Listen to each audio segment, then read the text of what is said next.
Hey everybody, it's Jason with Parallel Reality. Come back with you today with an article from a while ago, but I did see it linked on Twitter by Phil Labonte. If you don't know who he is a regular on Timcast, which is Tim Pool's show. He's also the vocalist of All That Remains, and he's an anti-communist, so he's a good person. So the article, like I said, from a long time ago, it's from Business Insider from May 21st of 2012, and Phil said, that he wanted everybody to be reminded of this. And on Twitter, I was like, you know what? I got a small, very, very, very small channel. I'm like, but you know what? I'll do what I can and put this out there.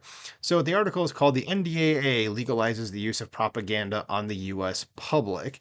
And if you notice the date that this came in, this was during Obama's reign. So let us go through this and tell you what it says. And of course, this giant ad here is going to make it so it's going to be really hard to see the article. I'm going to try refreshing here really quick and see if we can. There we go. It's a little bit more or not. All right. So it says the newest version. Jesus, this is like half the freaking page here. These freaking ads are ridiculous.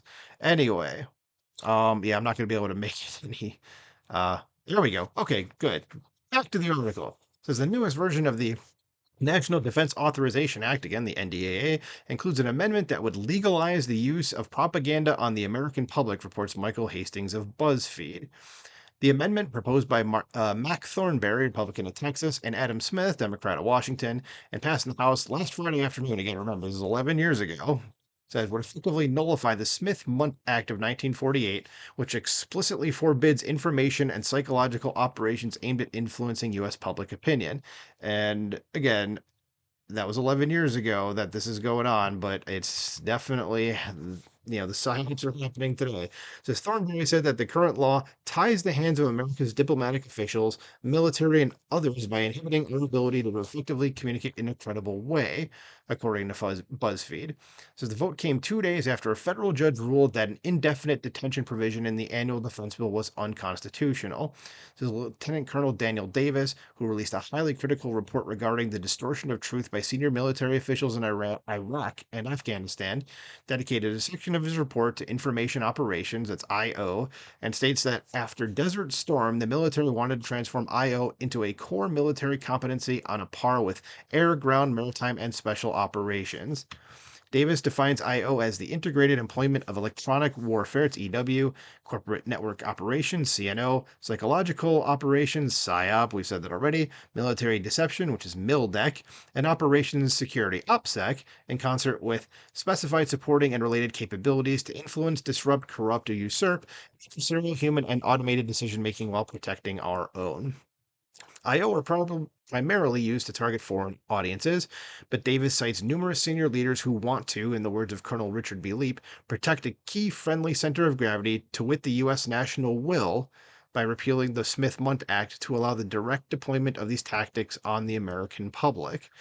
Davis quotes Brigadier General Ralph O. Baker, the Pentagon officer responsible for the Department of Defense's Joint Force Development, like the Army, Navy, Air Force, and Marines, who defines IO as activities undertaken to shape the essential narrative of a conflict or situation and thus affect the attitudes and behaviors of the targeted audience, and equates descriptions of combat operations with standard marketing strategies.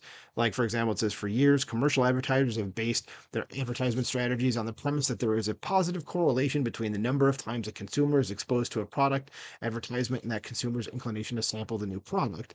The very same principle applies to how we influence our target audiences when we conduct COIN.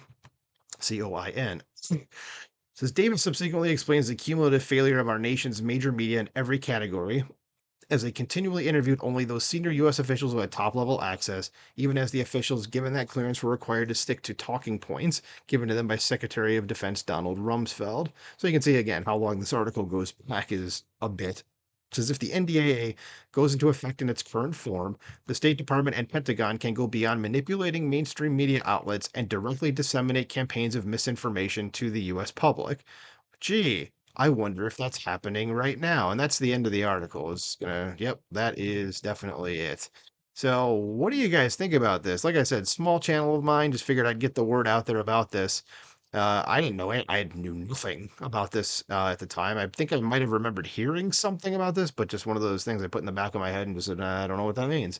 But here it is. So, we're being propagandized probably pretty regularly here. So let me know what you think about this in the comments below. Like, share, subscribe, and I'll talk to you soon. Bye.